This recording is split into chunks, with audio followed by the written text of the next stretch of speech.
Well, in this election year, there's already been a whole lot of talk about the role of government, how big or small it should be, and what it should or shouldn't regulate.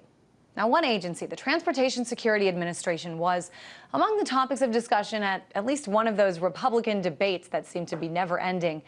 And now a Republican senator, Republican Rand Paul from Kentucky, is making it a major issue, trying to call attention to it.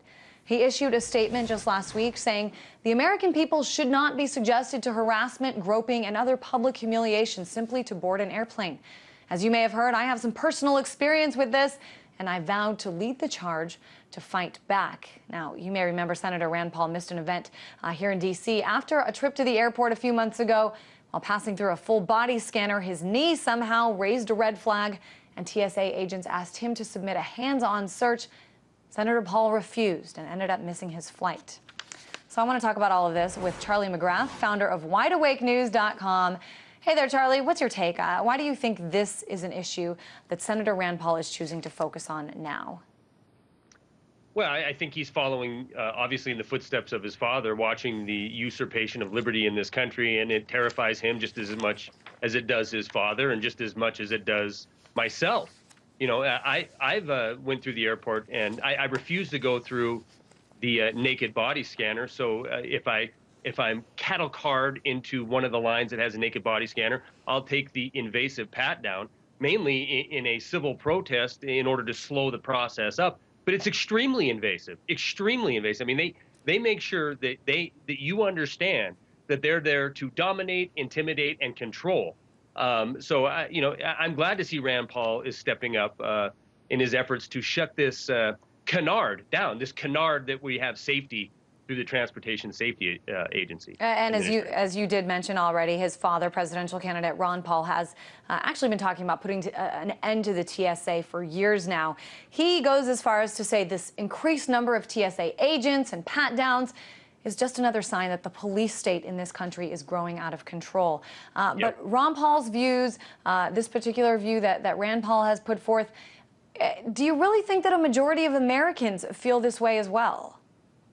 Well, I don't know. I can't speak for the majority of Americans. Unfortunately, my personal thought is they don't, because they're subjugated to the nonstop propaganda from the mainstream media and as well as Washington. It's not a week goes by, it seems like we don't hear of some contrived terror attack that was thwarted thanks to the efforts of the FBI or the Joint Terrorism Task Force or the TSA.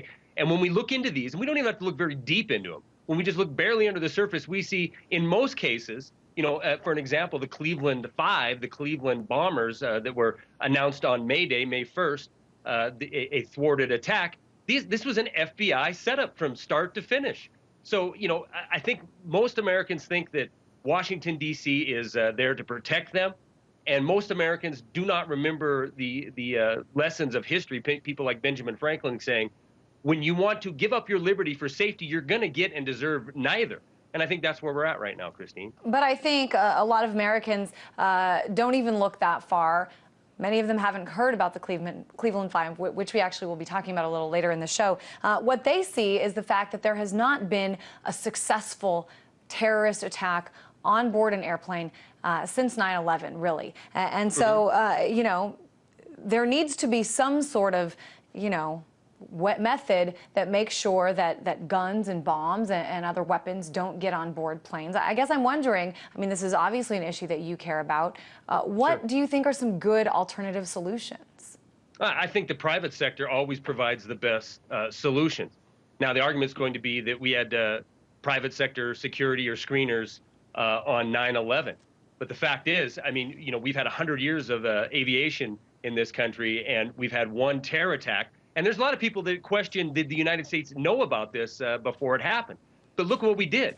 We, instead of ratcheting up maybe regulation on the private sector for security, we've turned it into this monster, this security industrial complex that's completely out of control in this country, spending billions and billions of dollars every single year that we don't have, that we get to borrow from other countries such as China. In fact, in Washington, D.C. today, we have nearly 4,000 TSA officials in D.C., not protecting anybody except for their own jobs, making over $100,000 a year. So I think the answer is simple. We do need security, But we don't need this monstrous government apparatus controlling our very lives. And they don't even look for the people that are allegedly the enemy.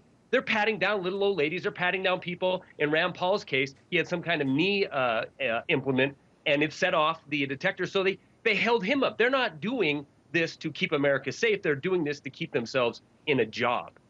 And from what I understand, no longer is it just in airports that some of these things are happening. That's right. There are now random bag checks and sweeps on buses and trains. Yes. And from what I understand, TSA continues today to enhance its relationship, with city and county police departments. What is your concern for, as we see this expansion take place before our eyes? I mean, what is your major concern about this? My major concerns already come and went. We are in a Stasi police state. Napolitano herself alluded to the idea that, when the screeners came online, that people can travel another way if they don't want to fly and go through this security procedure. Well, you can't do that now. Now, if you go by plane, you're going to be strip searched or patted down. If you're going to go by bus in Texas, they just had these Viper teams come out and do random searches there. In Arkansas, in Illinois, we had Amtrak subject to search. And in Virginia, they're searching cars on a bridge. So there is no safe place that you can go or travel, a safe way to travel, that you're not going to have the government in your business. So that is my main concern. It isn't what's coming. It's what's absolutely right here. And again, they're going to justify it by a couple different ways. They're going to say either if you have nothing to fear, then you'll just submit to these random searches. But the fact is, that is stealing your liberty. You have everything to fear when a government bureaucrat is standing before you telling you to show me your papers. Times certainly have changed in the last decade or so in the way we travel and what, frankly, most people have just gotten used to. Charlie McGrath, founder of WideAwakeNews.com in Bozeman, Montana.